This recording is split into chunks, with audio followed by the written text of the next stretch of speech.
బలోపేతం చేస్తూ ఆ వృత్తులను ఆదుకుంటూ ఈనాడు తెలంగాణ రాష్ట్రంలో 8 నెలల్లోనే సరిగ్గా 27 రోజుల్లో 18,000 కోట్ల రూపాయలు రైతు రుణమాఫీ చేసి 22,22,687 మంది రైతుల ఖాతాలో 18,000 కోట్ల రూపాయలు వేసిన చరిత్ర ఈ దేశంలోనే మొట్టమొదటిది. తద్వారా మీరందరూ రైతుల బిడ్డలు, గ్రామీణ ప్రాంతం నుంచి వచ్చిన వాళ్ళు, వ్యవసాయము, వ్యవసాయ సమస్యలు, రైతుల యొక్క కష్టాలు తెలిసినోళ్ళు. నేను కూడా గ్రామీణ ప్రాంతానం నుంచి, వ్యవసాయ కుటుంబం నుంచి వచ్చిన వాడినే. రైతు యొక్క కష్టాలు నాకు తెలుసు. అందుకే 18,000 కోట్ల రూపాయలు కడుపు కట్టుకొని నిధులు సేకరించి 18,000 కోట్ల రూపాయలు ఈనాడు రైతుల ఖాతాలో వేసి రైతన్నల కళ్ళల్లో ఆనందం చూస్తున్నాం. వ్యవసాయం దండగ కాదు, వ్యవసాయం పండుగని నిరూపించి ఈనాడు తెలంగాణ రాష్ట్రంలో రైతుల ఆత్మగౌరవంతో తలెత్తుకునే విధంగా రాష్ట్ర ప్రభుత్వం నిర్ణయాలు తీసుకుంటున్నది. ఇవాళ ఈ తెలంగాణ రాష్ట్రం పచ్చగా ఉండాలన్నా, పసిడి పంటలు పండాలన్నా ప్రాజెక్టులతో పాటు చెరువులను, కుంటలను కాపాడుకునే బాధ్యత మన మీద ఉన్నది. నిన్న మన మీరందరూ చదివి ఉండొచ్చు, చూసి ఉండొచ్చు. రేవంత్ రెడ్డి గారికి ఏమొచ్చిందయ్యా, హైడ్రా పేరు మీద మీ చెరువుల్లో విలాసవంతమైన విల్లాలు కట్టుకుంటే ఆయన నేల గూలుస్తున్నాడు అని. నేను ఒక్క మాట అడగదలుచుకునే వేదిక మీద నుంచి తెలంగాణ ప్రజల్ని, ముఖ్యంగా హైదరాబాద్ నగర వాసులని, 1908లో ఈ మహానగరం మీద వరదలు ఉప్పెనై కమ్మేస్తే వేలాది మంది ప్రాణాలు కోల్పోతే ఆనాటి నిజాం సర్కార్ మోక్షగుండం విశ్వేశ్వరయ్యను ఆర్కిటెక్ట్ గా నియమించి 100 కోట్ల రూపాయల నాడు ఖర్చు పెట్టి ఉస్మాన్ సాగర్, హిమాయత్ సాగర్ ను నిర్మించిండ్రు. అనంతగిరి కొండల నుంచి వచ్చే వరదల్ని నిలువరించిన నీళ్లను ఈ మహానగరానికి తాగునీటి వసతులుగా ఏర్పాటు చేసింది. ఒకనాడు ఎక్కడి నుంచి హైదరాబాద్ నగరానికి తాగునీళ్లు వచ్చేది కాదు. ఉస్మాన్ సాగర్, హిమాయత్ సాగర్ నుంచే లక్షలాది మంది హైదరాబాద్ బిడ్డలకు తాగడానికి నీళ్లు ఇచ్చారు. హైదరాబాద్ దాహార్తిని తీర్చిన ప్రాజెక్టులు గండిపేట, హిమాయత్ సాగర్. ఇలాంటి ప్రాజెక్టుల చుట్టూతా బాగా సంపాదించుకున్న వాళ్ళు, ఆగర్భ శ్రీమంతులు ఫామ్ హౌజులు కట్టుకున్నారు.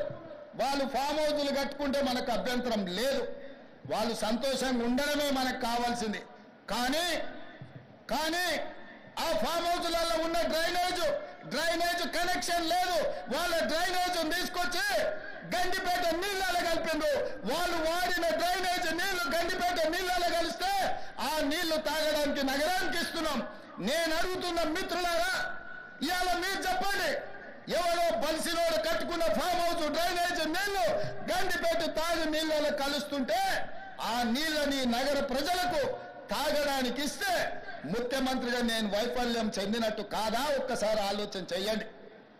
భవిష్యత్ తరాలకు అందించాల్సిన బాధ్యత చెరువులు, కుంటలు, నాలాలను ఎవరెవరో ఆక్రమించుకుంటే వాళ్ళ ఆక్రమణలో చెరబడితే ఇవాళ నగరం మీద ఉప్పెనై వరదలు వస్తున్నాయి. ఆ వరదలు ఎక్కడికి వెళ్తున్నాయి? బస్తీలో ఉన్న పేదోళ్ళ ఇళ్లకు పోతున్నాయి. పేదోళ్ళు జీవితకాలం కష్టపడి సంపాదించుకున్న ఫ్రిడ్జ్, టీవీ, మంచము, బట్టలు, కట్టుకున్న బట్టలతో సహా అర్ధరాత్రి పూట వాళ్ళ ఇళ్లకు నీళ్లు వస్తే తడిసి ముద్దయి అనాథలాక రోడ్డు మీద నిలబడాల్సిన పరిస్థితులు వచ్చినాయి. మున్నేరు వాగు పక్కన ఖమ్మంలో అయినా, వరంగల్ జిల్లాలో అయినా, హైదరాబాద్ నగరంలో అయినా, కృష్ణానది ఒడ్డున మునిగే ప్రాంతాలైనా దుర్మార్గులు ఆక్రమించుకున్న చెరువుల వల్లనే ఇవాళ వరదలు వస్తున్నాయి. అందుకే హైడ్రాను ప్రారంభించినాం. హైడ్రా స్పెషల్ టాస్కే ఈ చెరువులను ఆక్రమించిన వాళ్ళను చెరబట్టాలని, చెరబట్టిన వాళ్ళ నుంచి విడిపించాలని, అలాంటి వాళ్ళను అవసరమైతే చెరసాలకు తోలాలనేది నా ప్రభుత్వ విధానం. అందులో ఎంత గొప్ప వ్యక్తులున్నా, ఎంత మహామహులున్నా వాళ్ళు చెరువులను వదలక తప్పదు. అందుకే ఈ వేదిక మీద నుంచి గొప్ప వ్యక్తులకు నేను విజ్ఞప్తి చేస్తున్నా, అయ్యా, ఆక్రమించుకున్న చెరువులను మీరే వదలండి. గౌరవంగా పక్కకు తప్పుకోండి, నీటిపారుదల శాఖకు అప్పగించండి, మీకేం కావాలనో పోయి దూరంగా కట్టుకోండి. లేకపోతే ఉన్న పలంగా నేల మట్టం కూలుతాయి, కూలగొట్టే బాధ్యత నేను తీసుకుంటా. ఇలా ఎఫ్టీఎల్లో కానీ బఫర్ జోన్లో కానీ నాలాలలో అక్రమంగా నిర్మాణాలు ఏవైతే ఉన్నాయో వాటన్నిటినీ నిరభ్యంతరంగా మేము తొలగిస్తాం. మీరు ఎక్కడికి వెళ్ళినా, మీరు తాత్కాలికంగా కోర్టుల నుంచి ఏమన్నా తెచ్చుకున్నా న్యాయస్థానాలలో కూడా కొట్లాడి ఆ స్టేలను వెకేట్ చేయించి మీరు ఆక్రమణలు తొలగిస్తాం. ఇదే కాదు, ఇవాళ మూసి ఒకప్పుడు అనంతగిరి నుంచి వచ్చే కృష్ణానది జలాలకు ఒక ఆలవాలం, కానీ ఇవాళ కాలుష్యం అయిపోయింది. ఇవాళ మన బతుకులను చిందరవందర చేస్తున్నాయి. నల్గొండ జిల్లా రైతులు ఇవాళ ఏడుస్తున్నారు.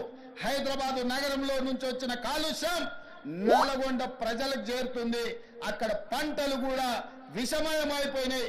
మా కోమటిరెడ్డి వెంకటరెడ్డి గారు పదే పదే నా దృష్టికి తీసుకొచ్చి నల్గొండకు వస్తున్న కాలుష్యాన్ని నియంత్రించండి, మూసిని ప్రక్షాళన చెయ్యండి అని.